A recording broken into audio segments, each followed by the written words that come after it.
is a continuation of day one. I know I stated I would move on to day two, but the Most High calls the shots.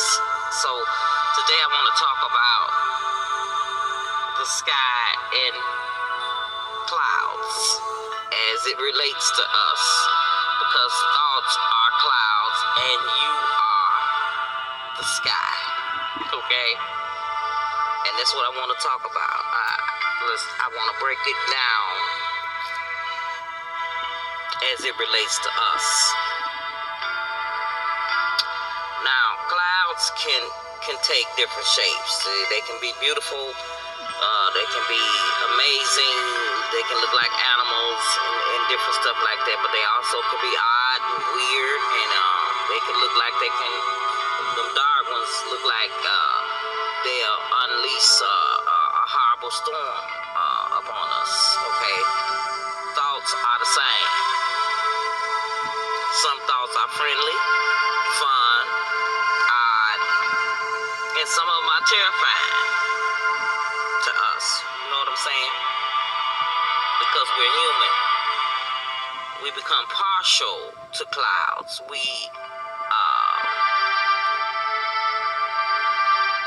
Yet, regardless of our preferences, you know what I'm saying?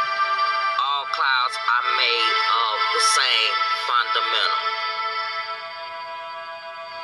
This is also true of good thoughts and bad thoughts, okay?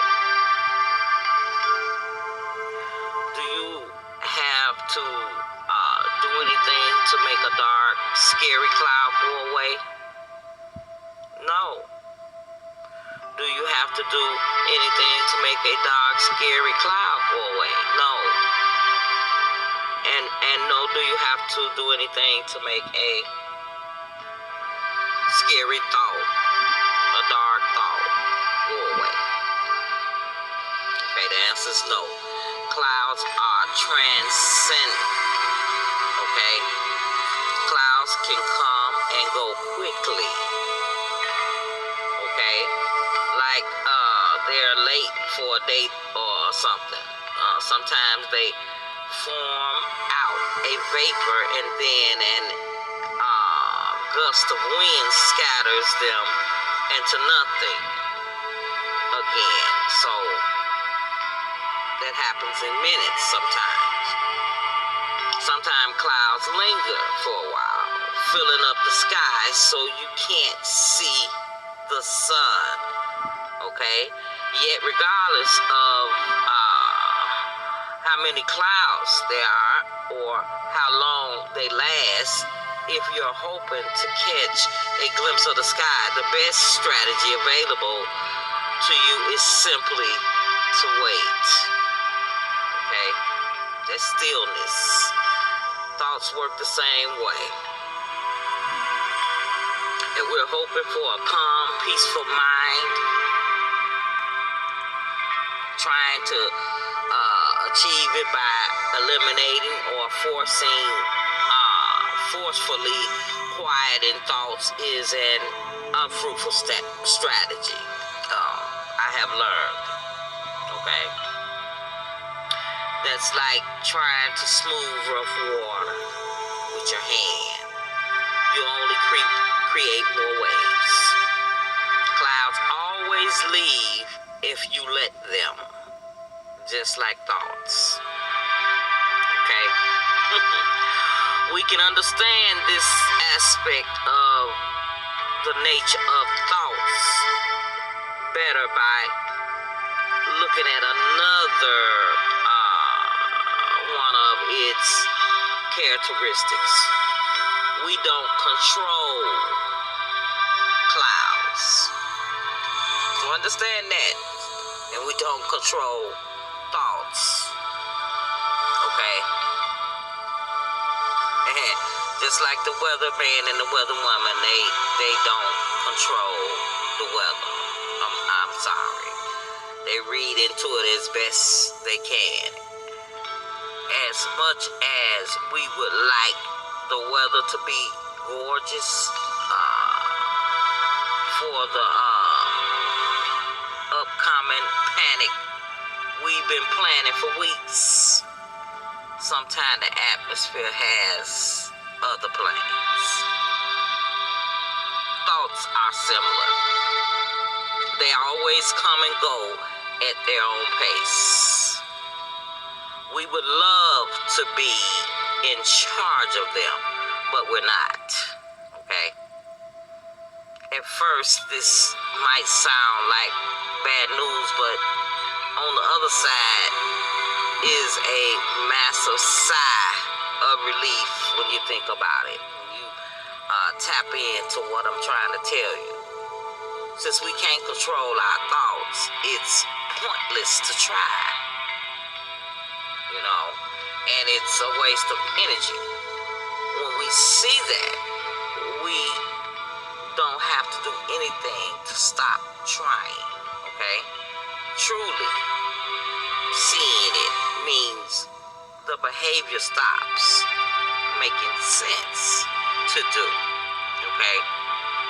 And when we stop trying to do something that can't be done, it frees up loads of energy to accomplish things that actually can be done, okay? We become lighter and more effective and focused because the relationship between us and thoughts has been righted, okay?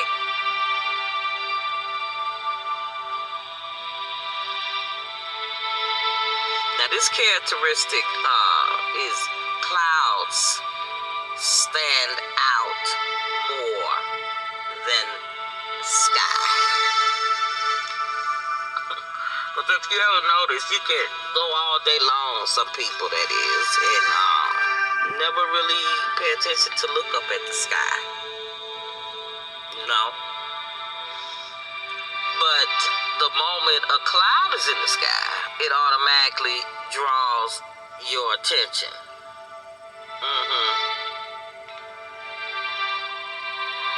And I mean, that's not a bad thing. They stand out. Like how as you're reading, you know,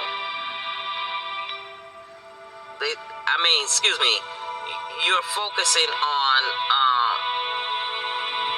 the small black, you know, shapes that forms letters and words.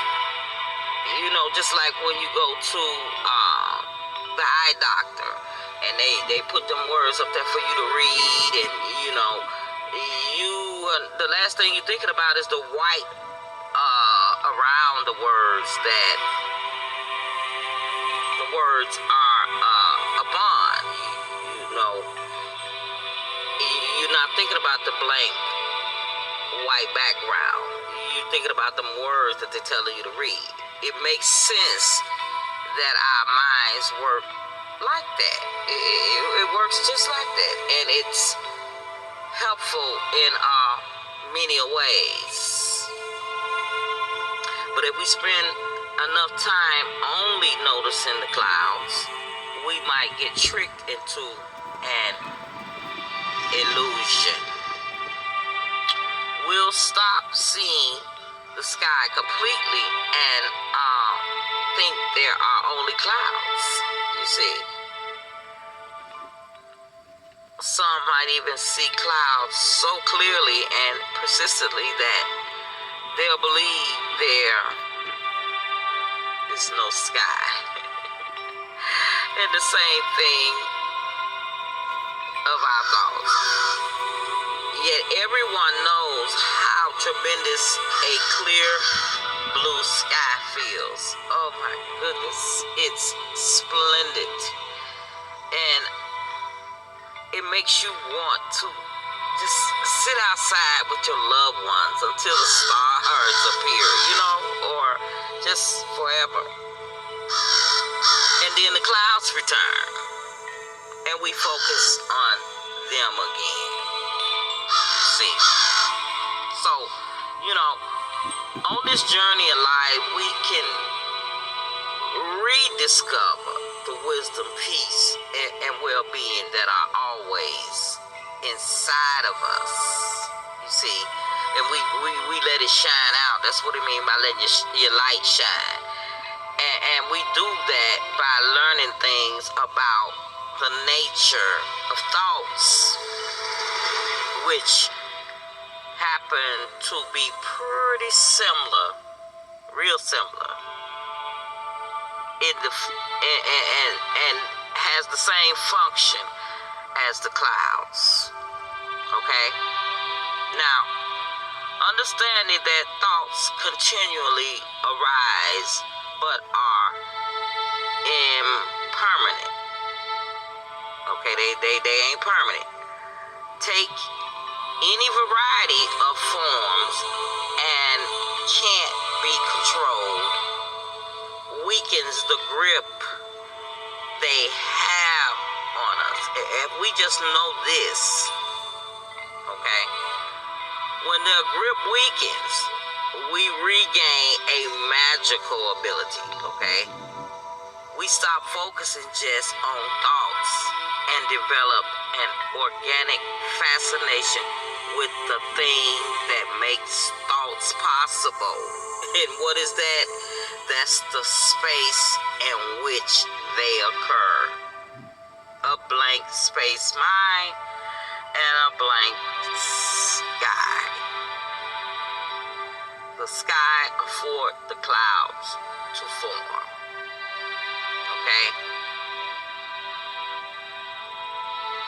Therefore, we see the sky again.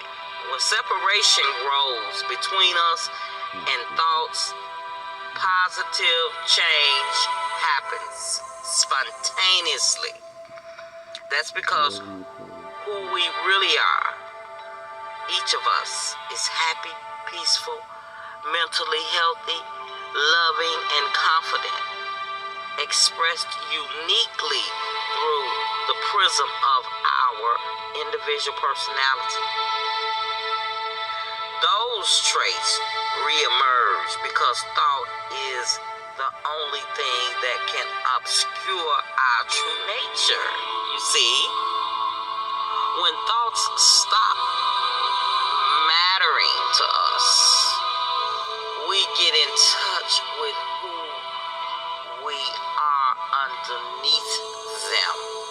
Just like the sky, the clouds, the sky is underneath the clouds, the dark clouds. It doesn't require effort, willpower, intention, or repetition. It happens by understanding the nature of thought for yourself. The world doesn't ever become perfect, and we don't become divine spirits who evaporate into nirvana. We're still in the human form as long as we're in the human form. A human is actually a great thing to be when we know who we really are. We are not our thoughts. We are the sky in which they happen.